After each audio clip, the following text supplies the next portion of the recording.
Welcome to This Explainer. Today, we're jumping right into a story about a dying art form on the rugged coast of Maine. We're going to explore true craftsmanship, legacy, and the cold, unforgiving waters of the Atlantic. It's an inside look at a master artisan whose work isn't just about building a physical object, it's about preserving an entire way of life. Okay, picture the scene. It's 4:45 in the morning, long before the sun even thinks about coming up. The harbor is completely quiet. Out on the water, you can hear lobster boats idling softly.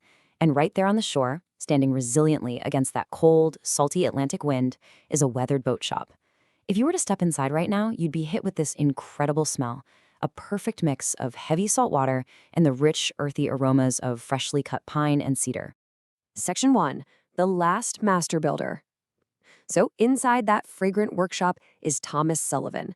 Everyone on the docks just calls him Tom. He is literally one of the absolute last master craftsmen in America who still builds traditional wooden lobster boats entirely, and I mean 100% by hand.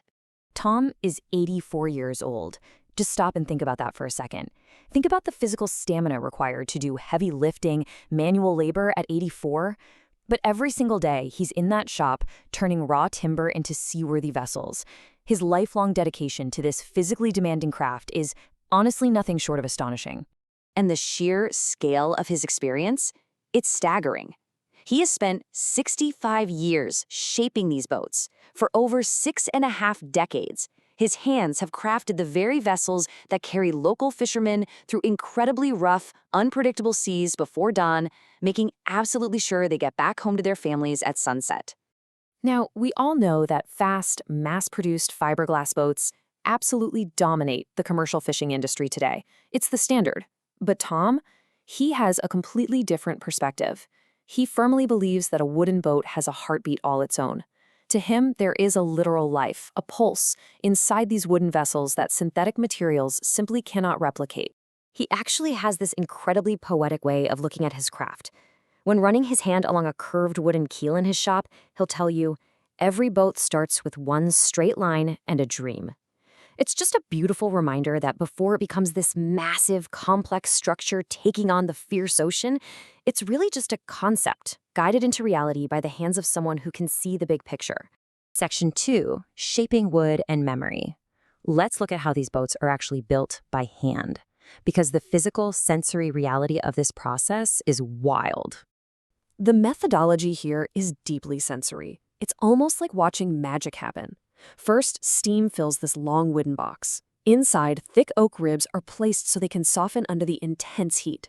Then, working with just extreme care and precision, Tom takes those softened ribs and bends them into place right along the hull, frame by frame. The wood creaks so loudly, groaning under the tension, but because of the steam and his expert touch, it never breaks. And slowly, right before your eyes, the boat begins to take shape. It's a real balancing act. Tom loves to say, wood remembers where it came from. You have to persuade it, not force it. I love that. It perfectly highlights the deep respect and intuition you need to work with natural materials. You aren't dominating the wood, you're working alongside its natural grain, coaxing it gently into its new purpose. Moving on to Section 3, the Fisherman's Trust. This brings us to the profound intergenerational weight of what these boats actually represent to the community. You see, Tom didn't just learn this out of nowhere. He grew up watching his father build fishing boats on this exact same shoreline. As a kid, Tom's only job was sweeping sawdust off the floor, long before he was ever trusted to hold a hammer. And now, after 65 years of his own craftsmanship, he's building for the next generation. Literally, the grandsons of his original peers. His dad passed down a lesson that became the guiding principle for Tom's entire life.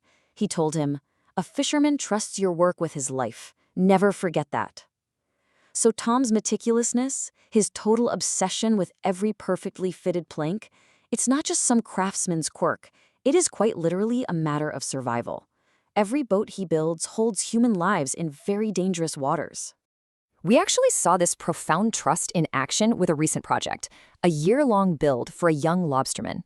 This guy had inherited his late grandfather's fishing license and dreamed of fishing from a handcrafted wooden boat, exactly like his grandfather did.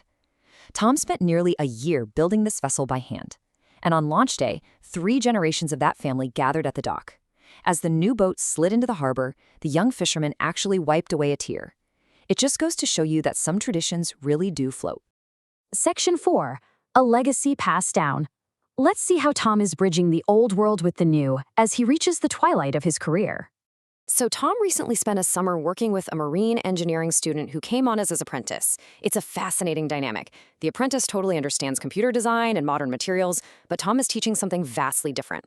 As he puts it, blueprints draw boats, but hands teach them how to live on the water. It's the ultimate contrast between academic engineering and that tactile, intuitive, hard-earned wisdom.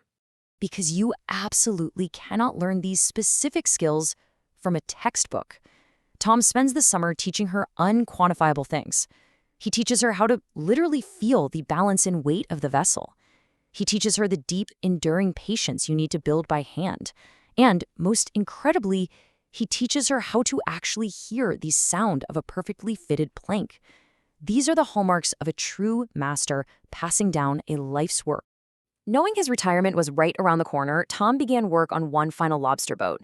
And wow, it is a masterpiece of quiet reverence. Every single plank fits flawlessly, the brass screws are perfectly polished, the joints are sealed with absolute care, and the whole thing is finished with fresh white paint and deep blue trim. When it was finally done, the harbor felt totally silent, as neighbors just gathered around to admire his final creation. After the launching ceremony, Tom did something that honestly gives me chills. He went over to his workbench, picked up his favorite wooden caulking mallet, the one with the ash handle worn completely smooth from decades of use, and placed it directly into his apprentice's hands. He told her, "Don't build boats that simply float. Build boats that families will trust for generations." She nodded quietly. She fully understood the massive emotional weight of that gift. Later that evening, as the setting sun turned the Atlantic into this incredible sea of gold, Tom stood there, watching his final lobster boat head toward the open water, its wake stretching out beautifully across the harbor. Reflecting on a lifetime of work, he softly shared his ultimate truth. He said, "People think I built lobster boats, but all my life I built safe journeys for people whose lives depended on the sea." He wasn't just working with wood, he was engineering safety, survival, and a livelihood for his entire community. As that little handcrafted boat sails steadily toward the horizon and a new fishing season begins for another family, we kind of have to look in the mirror. We live in an era heavily dominated by the fast, the cheap, and the mass-produced. So I'll leave you with this question to ponder. What kind of legacy are you building by hand? What is the craft, the purpose, or the relationship in your life that you approach with enough care that someone could trust their life